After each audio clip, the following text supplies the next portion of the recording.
Welcome back to the deep dive. I want you to picture something for me. You're standing in a dusty, sun-baked excavation site in Egypt. Okay.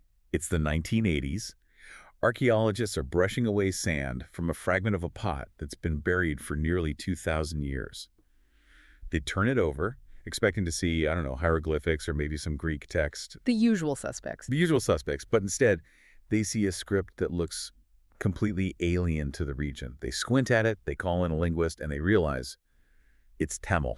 That is a perfect image to start with because it immediately breaks the mental map most people have of the ancient world. Right, because when we think of ancient India, around the time of the Romans, our brains usually default to the north. We think of the Mauryan Empire, Ashoka, maybe the Guptas a bit later. We think of the Ganges. But today, we are completely ignoring the north. We're heading south. We are going south of the Krishna River into a civilization that was running parallel to those big northern empires, but had a flavor, a psychology, and a global reach that was entirely its own. It's a region and a time period that I think suffers from being the other in standard history textbooks. But we're talking about the Sangam Age, roughly 300 BC to 300 AD. 600 years. That's a huge span. A huge span. And this wasn't just some provincial backwater. This was a sophisticated, urbanized, seafaring powerhouse that was, and this is a quote from a Roman, draining the Roman Empire of its gold. Draining the Roman Empire of its gold. I love that. We're going to get to that economic dominance later because the trade stats are, they're wild. They really are. But our mission today is to really unpack this era. We want to understand not just what they did, but how they thought. We're going to look at their literature, which is massive, their Game of Thrones-style politics, and this really unique concept called thinai, which is basically the psychology of landscape. The thinai is arguably the most fascinating contribution of this era to world thought, and we'll definitely spend some time there. But you started with that image of the pottery in Egypt. I think it's important to establish, how do we know what we know? Because for a long time, a lot of early South Indian history was dismissed as pure myth. Yeah, let's play detective for a second. Aside from the random pot in Egypt, what is the file on the Sangam Age? Is it one book? A stack of scrolls? What are we working with? It's a triangulation of evidence. That's the best way to put it. If we only had one source, we might be skeptical. But we have three distinct types of proof that all point to the same reality. Yeah. First, you have the literature itself, the Sangam corpus. This isn't just one book, it's thousands and thousands of poems. And these aren't religious chants, right? That's the distinction I've heard. Precisely. Unlike the Vedas in the north, which were primarily religious and ritualistic, Sangam poetry is intensely secular. It's about human experience, love, war, ethics, trade. It feels very modern in that sense. So we have the poems, which is what they said about themselves. What's number two? Number two is the archaeology. We have the megalithic burials, which give us physical remains. But more importantly, we have the port cities. Actual cities. Actual excavated cities, places like Urakamadu and Ur-Erior. When they dug up Urakamadu, they found Roman amphorae wine jars. Roman wine jars? Roman wine jars, glassware, and industrial workshops. It proved that the cities mentioned in the poems weren't metaphors. They were real brick-and-mortar places bustling with international trade. And the third piece of the triangle, what locks it all in? Epigraphy. Inscriptions. We have found inscriptions in the Tamil Brahmi script on cave walls, on pottery, on stones. And like you mentioned, we found them in Berenike and Qasir al-Kahim in Egypt. Wow. That confirms that Tamil merchants weren't just selling stuff to middlemen. They were physically traveling to the Red Sea. They were global citizens. It's wild to imagine a guy from Madurai sitting in an Egyptian tavern 2,000 years ago, scratching his name onto his lunch bowl so no one steals it. It makes them feel so real. It does. And we also have the outsider perspective. We have Pliny the Elder, Ptolemy, and the author of the Periplus of the Erythraean Sea. The Periplus, yeah, that's like an ancient shipping guide. It is. It's a mariner's handbook. Yeah. And these were Greeks and Romans writing travel guides and encyclopedias. They list the Tamil ports by name. They describe the kings. So you have a Roman map matching a Tamil poem matching a physical excavation. That's how we know this world existed. Okay, so the foundation is solid. The evidence is there. Now let's tackle the name. Sangam. It sounds like a conference. The third annual Sangam. What does it actually mean? You're not far off. The word Sangam, or originally Mutchangam, refers to an assembly, an academy, or a fraternity of poets. The tradition, which was recorded much later, says there were 3 grand assemblies held over thousands of years. But this is where we have to put our Mythbusters hats on, right? Sure. Because the timeline for the first 2 Sangams is suspicious. Suspicious is a polite way to put it. It's legendary. I mean, the first Sangam was said to be held in Madurai, a city that was later submerged by the sea. A lost city. Like Atlantis. Exactly. It was chaired by the sage Agastyor, who is a heavy hitter in mythology, and the members included gods and immortals. It supposedly lasted for 4,400 years. Okay, so unless they had healthcare we don't know about, that's clearly mythology. And no text survived that one. Right thing, a complete blank. Then you have the second Sangam, held at Pattuppattu. Again, the legend says the city was destroyed by a deluge, likely a tsunami or flood. Another lost city. Another lost city. But from the second Sangam, we have exactly one survivor. A text called the Tolkappiyam. Okay, I want to bookmark the Tolkappiyam because I know that's crucial. But let's get to the third Sangam. This is the one that historians agree is the real one. Yes. The third Sangam was held in modern-day Madurai. It had 449 poets and was patronized by the Pandya kings. When we talk about Sangam literature today, the stuff we can actually read, we are talking about the output of this third academy. It's still an incredible concept, though. The idea that the defining feature of your civilization is a government-funded poetry slam that runs for centuries. It shows what they valued. It wasn't just about military might. They valued intellect, command of language, and emotional expression. So let's look at what they produced. You mentioned the Tolkappiyam. I've heard it described as a grammar book, which sounds, a little dry. It sounds incredibly dry. But I've also heard it's basically a theory of everything for Tamil culture. Calling Tolkappiyam a grammar book is like calling the Constitution a rule book for meetings. It is a grammar text. Yes, it lays out the rules of the Tamil language, but it also lays out the grammar of life. The grammar of life, I like that. It describes sociology, human psychology, how to conduct war, how to conduct a courtship, and how to organize society. It establishes the rules for the finite landscape concept we mentioned. It is the foundational text that defines what it means to be Tamil. So it's the cultural blueprint. And then from that blueprint, we get the actual poems, the anthologies. I know the names can be a mouthful for people hearing them for the first time. We can simplify them. You have the 8 anthologies, Ettuthogai, and the 10 long songs, Pattuppattu. Okay, 8 books of collections and 10 long poems. Exactly. And together, that's about 2,400 poems that have survived. Wow. And who wrote them? Was it just a bunch of stuffy old men in the court? That's the beauty of it. No, the authors, known as Pulavar, came from every stratum of society. We have poems signed by kings, yes, but also by merchants, by gold traders, by teachers, by farmers. It was a democratic literary culture. And women. This is the part that always surprises me about ancient history. Usually women are invisible. Here they are center stage. There are at least 30 identified women poets in the Sangam corpus. The most famous is Avayar. She wasn't just writing about cooking or kids. She was an advisor to kings. She wrote about politics and war. She was a major public intellectual. That's incredible. Now, there's a specific vibe to these poems, though. They didn't just write whatever they felt like. They had a system.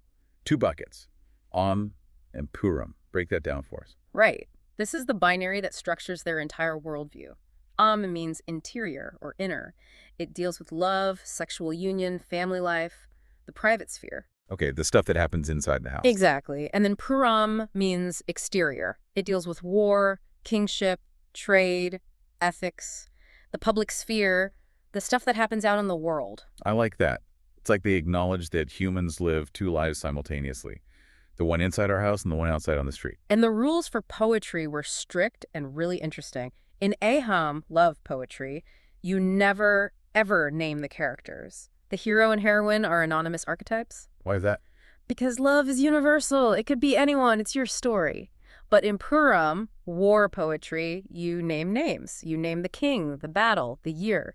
Because that is history. That is specific. That is such a cool distinction. Love is universal. War is specific. I love that.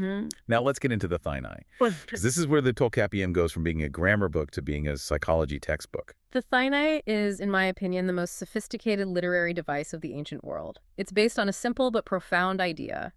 The land you live in shapes the person you are and the emotions you feel. They divided the Tamil country into 5 ecozones, 5 distinct landscapes. So this isn't just north and south. This is specific environments. Let's walk through them because I want the listener to visualize this. Let's start with Karinji. Karinji is the mountains, high peaks, misty slopes, waterfalls. The activity here is hunting and gathering honey. The presiding deity is Murugan, the youthful, handsome warrior god. So a rugged, beautiful landscape. And if I'm reading a poem set in Karinji, what is the emotional vibe? Punarthal, sexual union. The mountains are where lovers meet in secret. It's dangerous, it's exciting, it's cool and misty.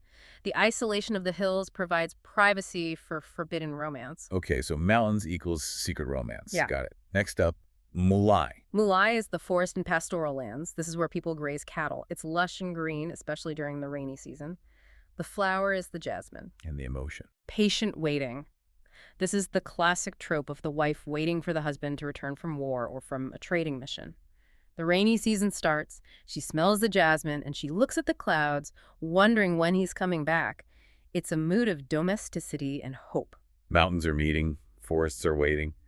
Then we have the fields, the agricultural land, Marutham. Marutham is the fertile river valleys. This is where the big cities are, where the rice paddies are. This is where the wealth is concentrated. This is the economic engine. And usually in literature, wealth brings drama. Exactly. The theme of Marutham is Udal lovers' quarrels or sulking. This is where the concept of the courtesan comes in. The husband gets rich, maybe he strays, he visits the courtesan quarter, and the wife gets angry. So the fertile fields are associated with infidelity and domestic strife. It's amazing how accurate that feels. The busy, rich city is where the relationship drama happens. Okay, two more. The coast, Nathal. The sandy seashore. The activity is fishing and salt manufacturing. The ocean is vast and terrifying. So the emotion is anxiety and pining. It's a deeper sadness than the forest. How so? In the forest, you wait with hope. On the beach, you wait with despair, looking at the endless horizon, fearing your loved one is lost at sea. It's a more desperate kind of waiting. And finally, the landscape that nobody wants to be in, Palai. The wasteland. The desert. Technically, Tamil Nadu doesn't have a true desert, but Palai refers to land that has become parched and dry due to lack of rain. It's harsh. The people here are described as highwaymen or bandits because you can't farm. And the emotion is separation. Separation and hardship. It's the lovers eloping, running away together through dangerous territory, or the hero traveling through a wasteland alone on a difficult journey. So the environment effectively codes the scene. If a poet starts describing a jasmine flower, the audience immediately knows, oh, someone is waiting for their husband. They don't even have to say it. Exactly. It creates a shared language of symbols. It's incredibly efficient storytelling, and it shows this deep, deep connection between their inner world and the outer world. Before we leave the literature, we have to talk about the epics. Because while the poems are these short, emotional snapshots, the epics are the blockbusters. Yeah. And Silappatikaram, I mean, tell me that story isn't ready for Netflix. Silappatikaram, The Tale of the Anklet, is a masterpiece. It was likely written a bit later, maybe towards the end or just after the Sangam period, but it encapsulates the culture perfectly. It's the story of Kovalan and Kannagi. Break it down for us. It starts with a classic story. A bad marriage choice. It does. Kovalan is the son of a wealthy merchant in the port city of Pumpuhar.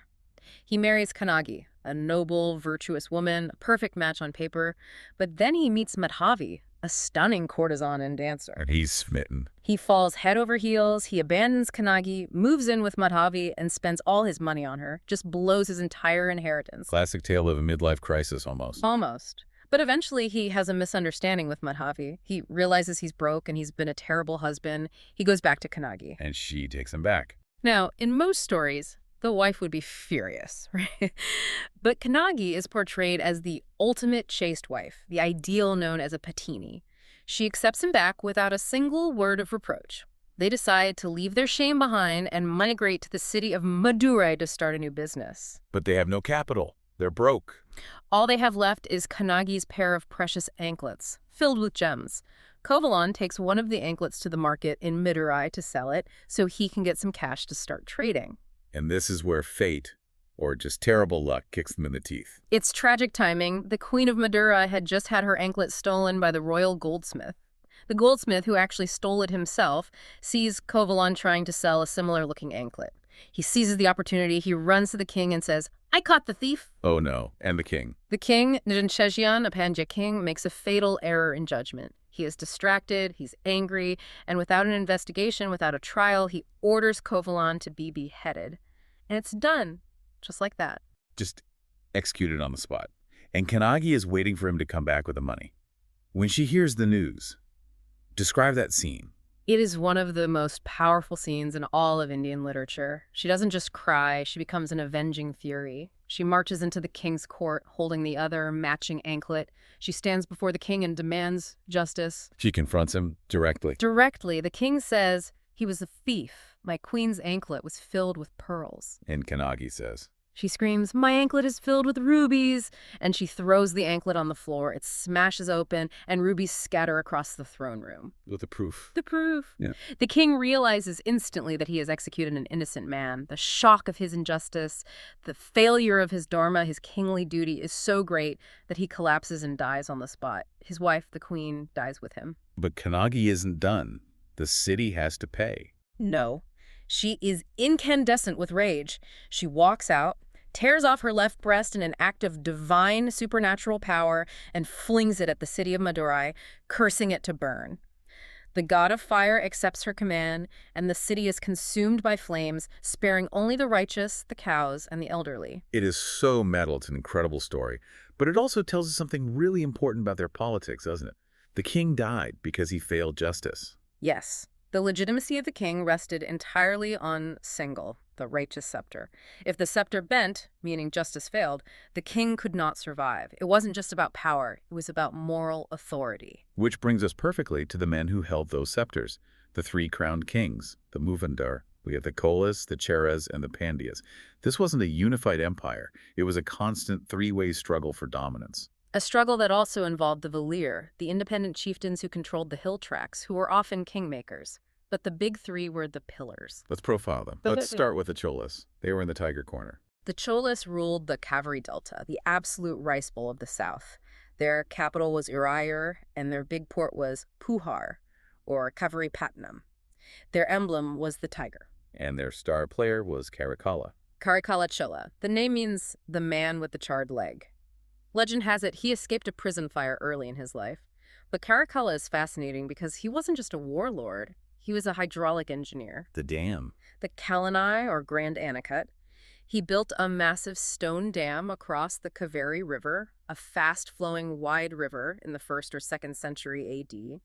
The goal was to divert water for irrigation and control flooding. And we need to pause on the engineering here.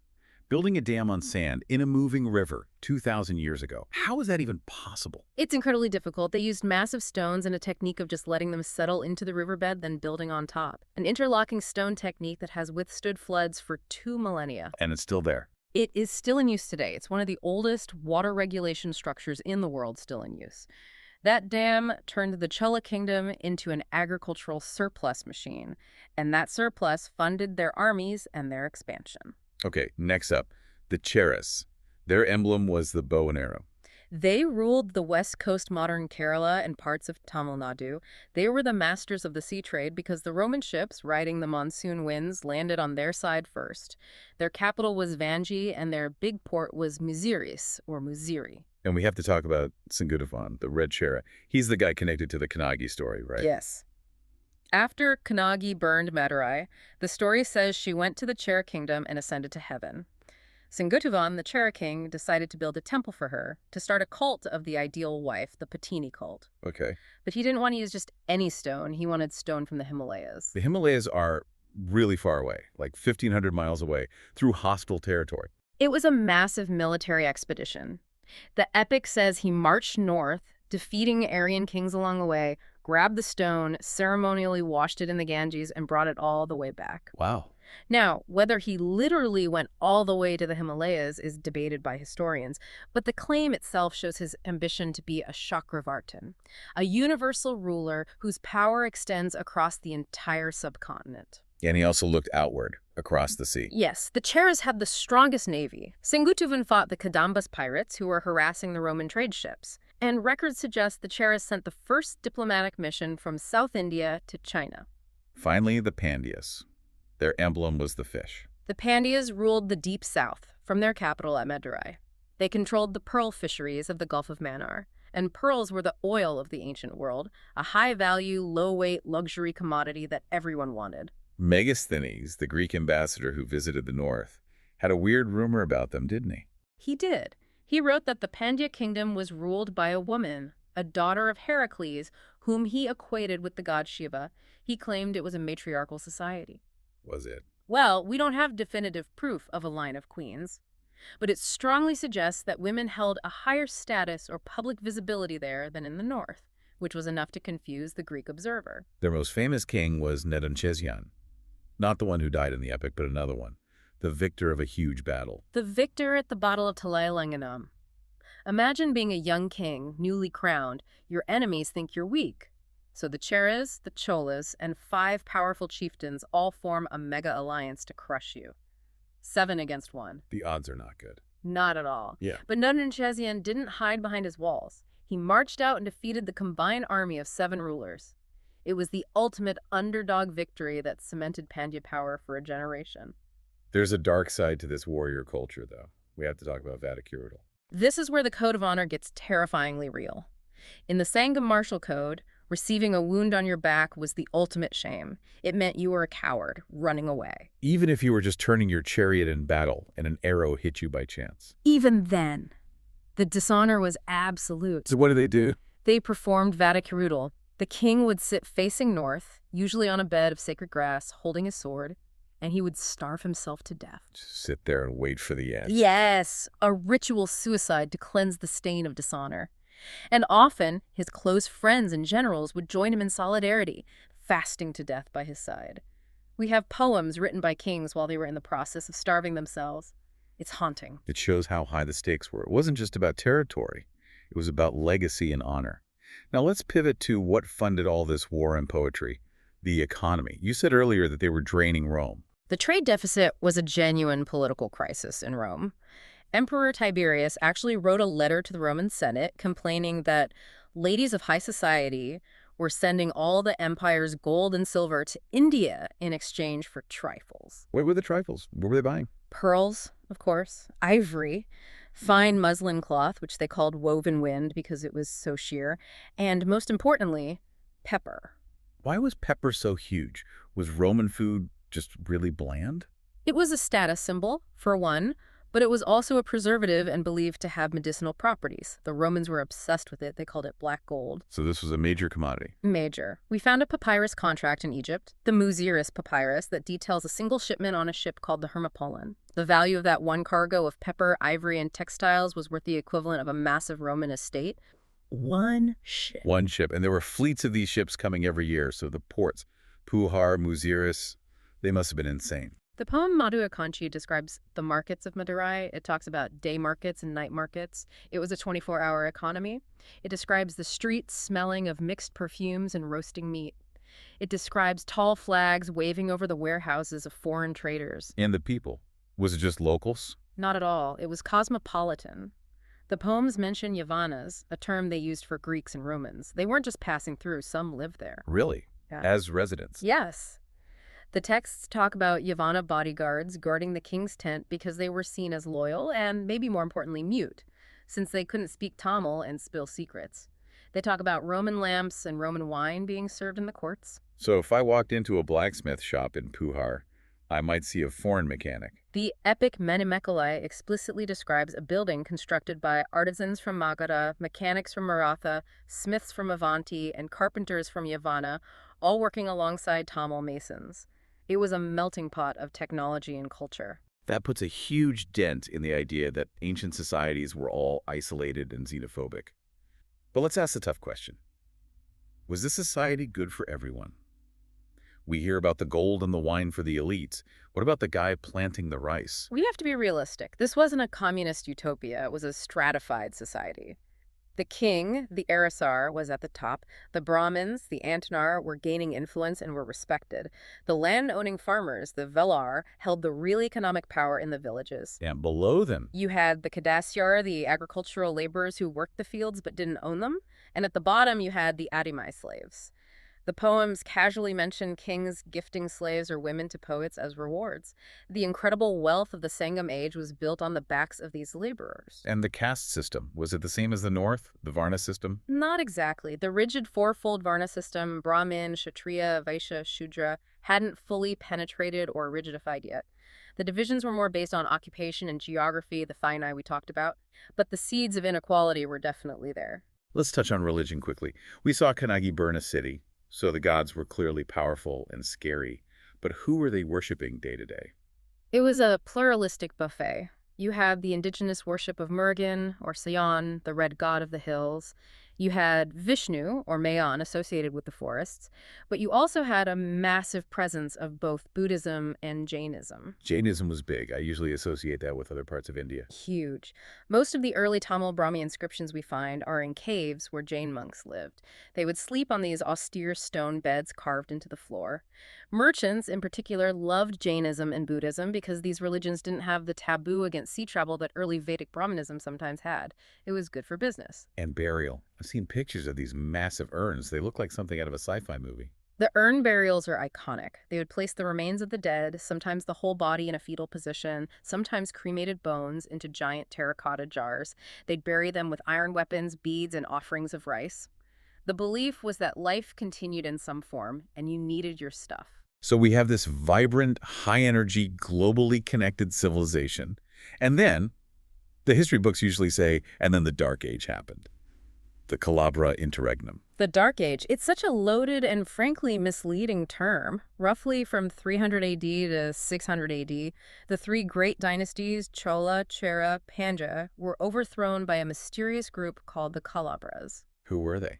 Aliens. Where did they come from? Historians have fought over this for decades. Some say they were hill tribes from the north of Tamil Nadu. Some say they were rebels against the established order. We just don't know for sure. But here's the thing. The sources that call them evil kings, or Kaliarasar, kings of the Dark Age, were written after they were defeated. Oh, so history is written by the victors. Exactly. The dynasties that came after them, the Pallavas and a resurgent Pandya line, were staunchly Hindu and Brahminical. The Calabras, on the other hand, likely patronized Buddhism and Jainism. They probably stopped giving tax-free land grants to Brahmins. So the later texts smeared them as barbarians who destroyed order. But was it actually a dark time for culture and literature? Not at all. Modern historians argue that this was actually a literary boom. The Thirukkural, which is the absolute crown jewel of Tamil ethics and philosophy, was likely written during this time. The great epics, Silappatikaram and Manimekalai, were finalized. You don't produce world-class literature in a dark age. It was just a transition period that got really bad PR from the people who won in the end. It's amazing how a label like Dark Age can hide the truth for centuries. So as we wrap up this deep dive, I'm just struck by how modern this all feels. We have global trade, psychological analysis of landscapes, women finding their voice in poetry, and political spin doctors rewriting history. It completely challenges the monolithic view of Indian history. We often simplify it to the Vedic Age or the Mauryas. But the Sangam Age proves that the South was a distinct, parallel civilization with its own genius. It wasn't a derivative of the North. It was a partner and sometimes a rival to the great powers of the world, including Rome itself. I can't stop thinking about the finite, the idea that our environment dictates our mood, that where we are physically changes who we are emotionally. It's a powerful tool for self-reflection, even now. We live in concrete jungles. We live on the internet. What is the thigh of a cubicle? What is the thigh of a traffic jam? Or a social media feed? That's the question I want to leave the listener with today. The Sangam poets believed that if you stood on a mountain, you felt love. If you stood on the beach, you felt anxiety. So look around you right now, wherever you're listening to this. Which thigh are you living in? And how is your landscape shaping your heart? That's a beautiful thought to end on. Thanks for joining us on this trip to the ancient South. We'll see you in the next deep dive.